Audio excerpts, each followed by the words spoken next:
The views and opinions on the Craig L. Hayes Show do not necessarily reflect those of Westgate Resorts, ownership, or management. And now, on with the show. All right, we're back with Chuck Rounds, and it's Tuesday. Or no, it's Monday. Monday, the 13th of January, 2025. And it is currently the Wolf full moon. The Wolf Full Moon. Explain why it's the Wolf Full Moon. I don't know. It's just they call it that, and you That's go, it, yeah. sounds good, Wolf. There we go. So, and we are here at the Westgate Resort in Las Vegas in the International Showroom, down the hall from Elvis's dressing room where we usually do this show, but they sprung a leak in the ceiling and it's pouring rain into Elvis's old dressing room. Engineers are down there fixing it. Hopefully we can get back on schedule with this in the next batch of interviews we do. Anyways, Chuck, we were talking about theater in prison and stuff, and the stat is to me is amazing. 75% recidivism in That's in the general prison prison system. population, yeah. Wow, that's just, basically. And then you have to ask yourself, okay, this is off topic. This is not show business.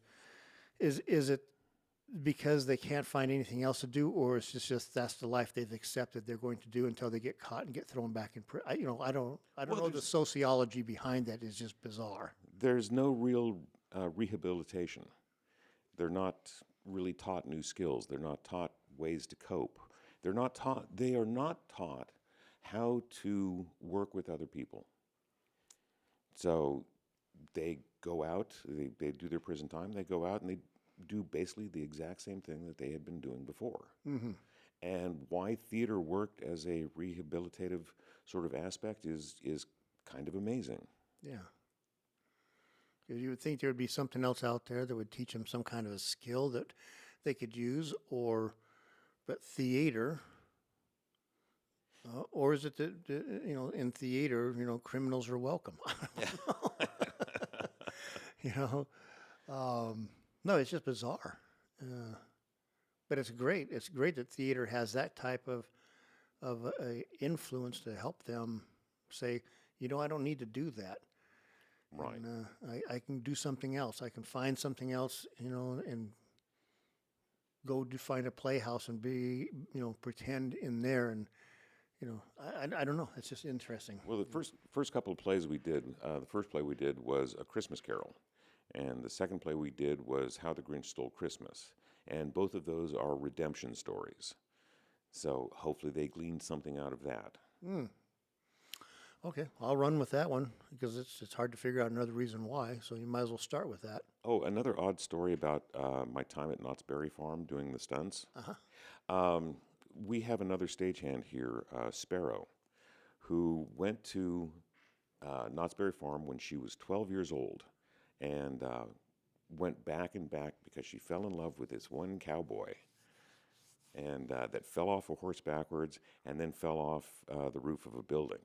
I showed her a picture of me at 22, and I was the cowboy she had fallen in love with. Aw. Yes. No, isn't that cute? I thought that was just an odd... And wait a second, you both run Spotlight. Yeah. Oh, and here's another interesting little tidbit about the Hilton stagehand family. Craig and I have kissed the same man. Yes. I had to think for a second. I go, yeah, Breck Wall. Breck Wall. Yeah. Yeah. And it's not like we intentionally did that, okay? It's just Breck Wall was a producer, director, and star of Bottoms Up, which was the longest running music comedy in America. Yeah. And Breck basically Breck's crazy. Yeah. He wrote a gossip column for me when I was editor of Callback News. So he wrote the gossip each week. That's how I got to know him. But he's a flamboyant character, and when you least expected it, he would just full-on lip kiss you. And give you a kiss and say, hi, how you doing? You're like, okay, I'm doing pretty good, I guess, Breck. Thank you for the kiss. Breck is one of my favorite people in the world, And I took the last portrait of him. Yeah, and you gave me a copy. It's hanging in my room. Yeah. Up there in Utah. So, it's love Breck to death, And you were probably on his Christmas list, on his Christmas card list. Oh yeah. You know, sometimes it was you think, oh man, Breck really likes me. Put me on his Christmas card list, and then you open up the Christmas card and go, I hope he takes me off next year.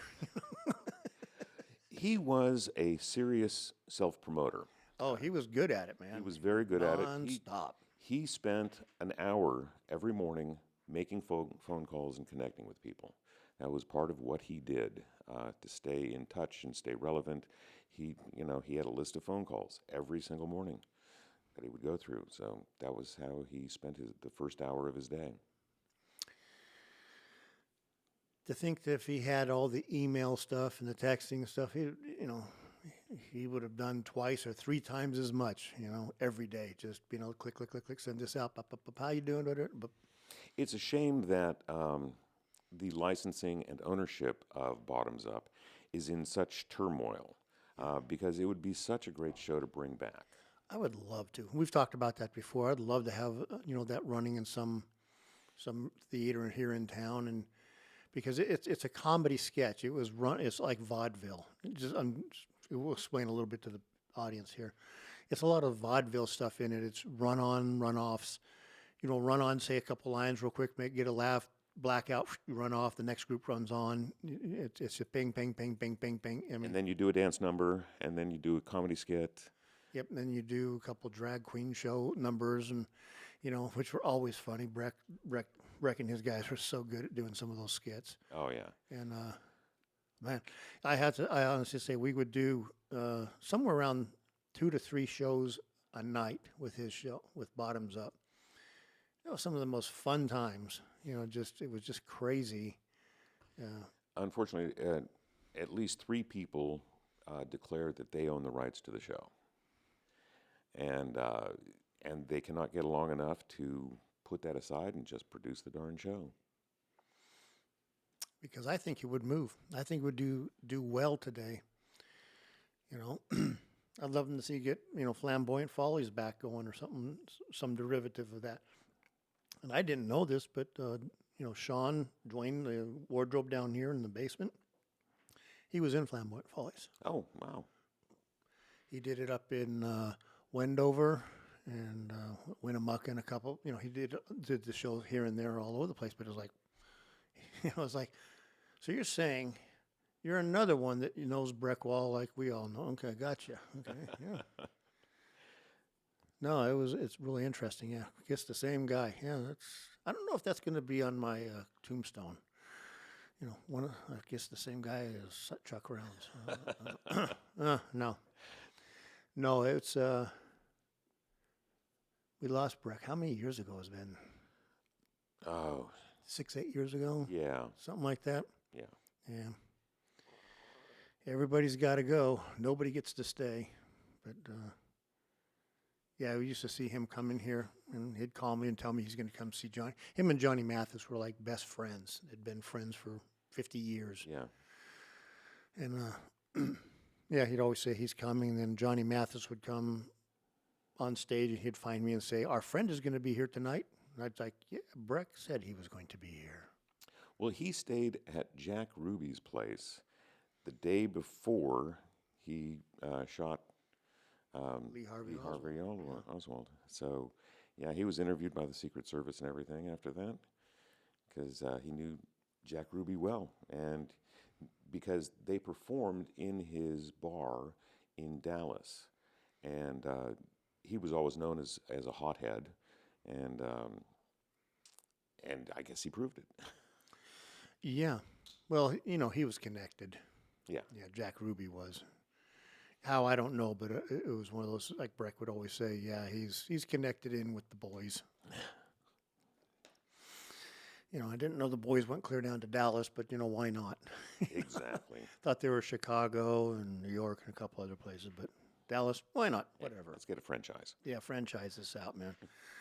Only costs you X amount to join a franchise. So yeah, what was it? How many years ago was it that I saw you? You were here seeing a show, and I was like, "Hey, you interested in doing?" It was Clint Holmes and Earl Turner. Earl Turner. Yeah. Soundtracks. Soundtrack, which was a great show. That was a fun show. Yeah, because I had worked here, in the late 90s and early 2000s, and then I was off producing for the next 15 years. And then you saw me at Soundtracks and said, "Hey, can you still run a spotlight?" It's like, "Sure." And the Dallas Christmas Parade had just ended, and they had decided not to redo it anymore. So suddenly I had a little free time on my hands. So yeah, so I was here, and then I was gone for 15 years, and then I came back.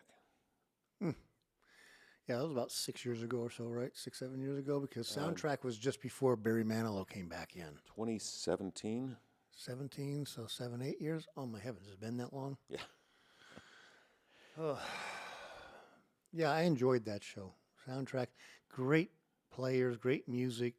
Clint Holmes is amazing. Earl Turner's amazing singer. I mean, it was just well done. Yes. You know. But even when I was seeing it, it was like, oh, they could use a little help with this follow spot. Yeah, I don't know who was doing it then, Yeah. because I think was Brolding doing the head electric at that time? I think it was Yes. Mark. Yeah. Yeah. Um, but then, so I came in like the following weekend and ran follow spot, and then it was like, hey, you want to do Barry Manilow? It's like, okay. And so I started. If you remember right, I started as one of the leads on Barry, because they used to have two follow spots on him, Yeah. and then they decided to cut down to one follow spot on him.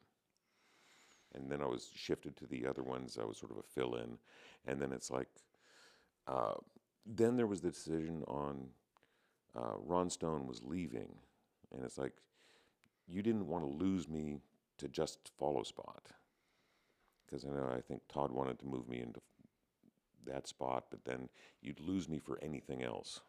Yeah, because once you get captured by the electricians, they pretty well don't share. I still like running the follow spot on, the one-offs that are coming in, like Three Dog Nights coming in. I'd like to do spot on that, Yeah. and Cheap Trick. So I'll probably get the opportunity to do follow spot for those. But for Barry, I guess I'm the ultimate fill-in, because I just sort of slide into whatever position you need me to. Yeah, you got a couple, 3, 4 things that you slide around the place and do it, and yeah. No, you're like you say, you're a gun for hire, basically. Where can we stick Chuck tonight and make it happen? Yeah, but there are times, even when I was doing stuff, it was hard to find people to fill positions. Jeez. Because I can run the rail. I did RoboSpot, and so I'm the backup on that as well. So Yeah. And then all kinds of fun stuff on the deck. of course. Yeah. So, but right now I'm primarily driving the band cart. And that's people are probably saying driving a band cart.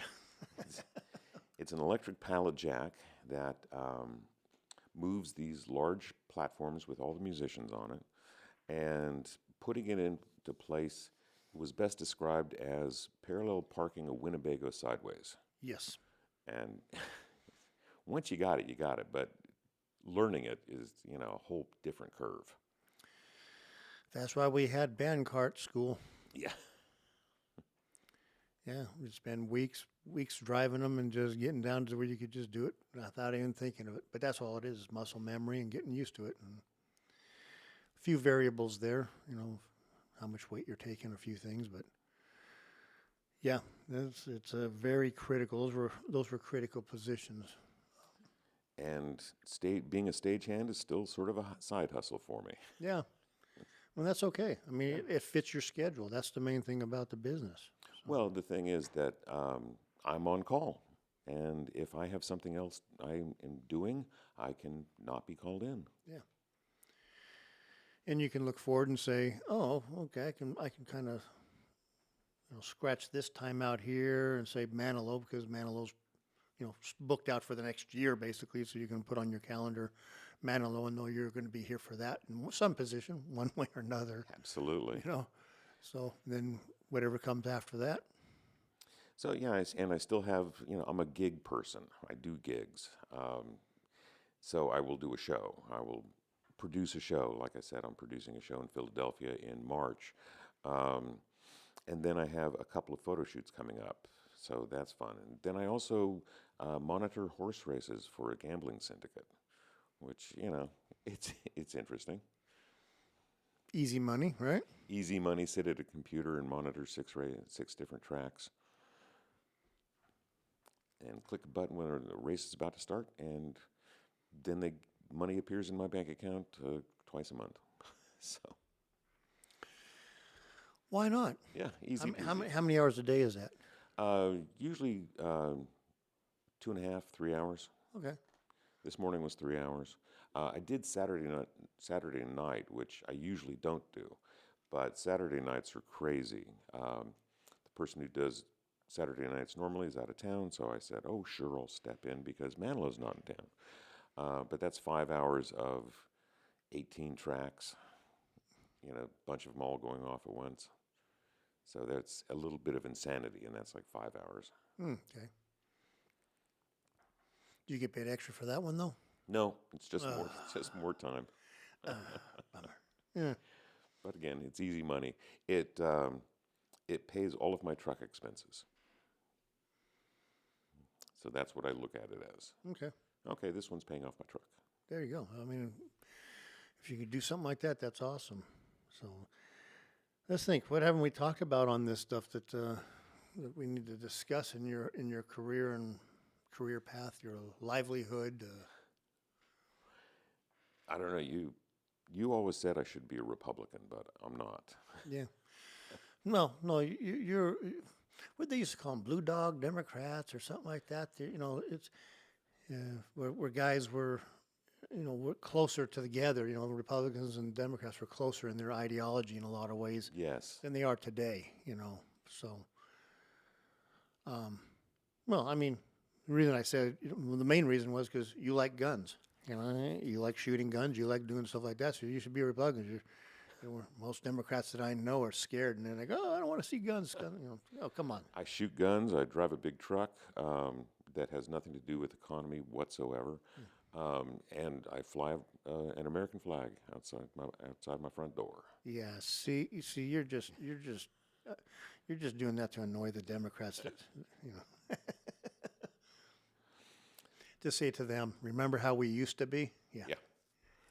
Yes, but I also believe in a woman's right to choose, and I think all people should have all the same rights. Yeah. Well, there's a lot of things we could have a discussion. We could have a discussion just on all that stuff, and probably agree with a lot more than we would disagree. Absolutely. But being that this is a entertainment one, we'll stay away from that subject matter for on this part. Yeah. Well, it's just the most radical parts of each party is the thing that is amplified the most. Yeah. And unfortunately, that represents just the small extremes of each party. And the vast majority have more moderate views. Yeah. Well, I would call myself, I don't know, I don't even know what I'd call myself. I'm not a Republican. I'm registered, but Libertarian? I call myself a constitutional conservative constitutional conservative libertarian, Right. which is kind of like what? But that's what I am. So what have been your most favorite Vegas shows? Been mine? Yeah. Unfortunately, besides the ones I've worked here, I've probably only seen 5 to 10 at the most outside of this venue. Because you spent all your time I was here. I never got out of here. Back when we were doing 6, 7 nights a week, and it's Riviera was the same way when I was working Splash. Came over here, and there was even more. I mean, this place ran for the first several years I was here, 7 days a week, basically. Mm-hmm. Ed Schauer and I were talking about that, and he goes, I remember one year that we had a total of 19 days off. I was like, I thought it was 20. I keep telling people it's 20, so it was 19, huh? Okay, I'll go with 19. That's so. Yeah, because for a while I made it my business to see every show in town because I was writing reviews, of course, and writing the entertainment news. And so I was very fortunate that I got to go see all the shows, and usually on media nights, which they always treated you special. Yeah. Which one did you? Which what is yours? I mean, I could tell you right now that a couple of ones I've enjoyed. I enjoyed Penn and Teller's show. They did a great job. Kelly Washam said, "Come on over and see the show," so I went over and saw it. I saw Anne Murray at Bally's. But, she's just amazing. Period. What a voice she has, and Well, it's funny. The classic headliners were classic and great headliners for a reason, because the talent is just unbelievable. When Wayne Newton still had his voice, he is an amazing performer. He could sing. He could play all the instruments. I wish he would do much more of a host and narrator and introduce new talent rather than trying to carry a show on his own anymore. see, that's what I thought. I thought maybe he should do a memory thing. Mm-hmm. Talk about the acts and stuff like this, and maybe not sing, but one or two songs in the whole thing, or just a part of a song, Right. and stuff like that. Because his throat. I mean, the man would do 2 shows a night, 6 nights a week, and his shows were 3 hours long. Yeah. He wore his throat out, man. And he has nothing left in his throat to. Another And he's great, one of the nicest guys too. Yeah. It's, another really great one was Tony Orlando. yeah. Tony Orlando put on a great show. He was a great person. I went and saw a show, and he made a special point to come out and sit with my table for a while after the show, which was wonderful. I got to see Tom Jones. Tom Jones puts on an amazing show. I was unfortunately in the front row of that show. and Getting run over by all the women. well, the whole cliche about women throwing their panties, it's true. But a lot of the women don't have the arm for it. And so it falls short. And when it falls short, it falls in the front row and in my date's drink. And so it's like, Yeah. Okay. don't throw the panties anymore. Yeah, please stop it. Now you're all like in your 60s and 70s. Stop it. But it was funny because I was fortunate enough to work with just a ton of performers and got to know a ton of performers. And because I would hire a lot of these performers to do other one-off gigs. So that was both good and bad. I took a date to see Jubilee. And again, we got front row seats. And the unfortunate part was, with my date next to me, all the line of topless women exiting the stage would all go, "Hi, Chuck. Hi, Chuck. How you doing, Chuck?" and give me a special little shake. And your date was going, how do you know? Excuse me, I'm here too, I never saw that show. Built it back in 1980, 81, and before the fire and after the fire. Right. But I never saw it. It was an extravaganza, Yeah. for sure. I it's one of those I had always intended to go over to it, but I was doing shows at night on the same nights and just never got over there. The best show in town right now is probably Absinthe. My son loves that show. My oldest son, he's seen it a couple times, and Glenn has the guy that's the president of the company that runs that is your new head carpenter. That's Right. his best friend, so he can get people in to see it no problem at all for free. They used top-notch performers, and most of the acts a little different, because I felt I was jaded for a long time because I've seen every act, everywhere, and so nothing impressed me for a long time, and then just the twist that they would put on their different acts made a difference. Yeah, now I've got to find time to go and do those things too. I'm finding it now that I've retired, and I've go okay now, because I do the same thing. I have my review site is called Mr. Unique Critique, and I've done a couple shows, stuff like this. But man, I'm telling you, getting out to see the shows, plus doing these interviews, plus going and doing a couple movie reviews, It's like, man, that's almost like turning into another job.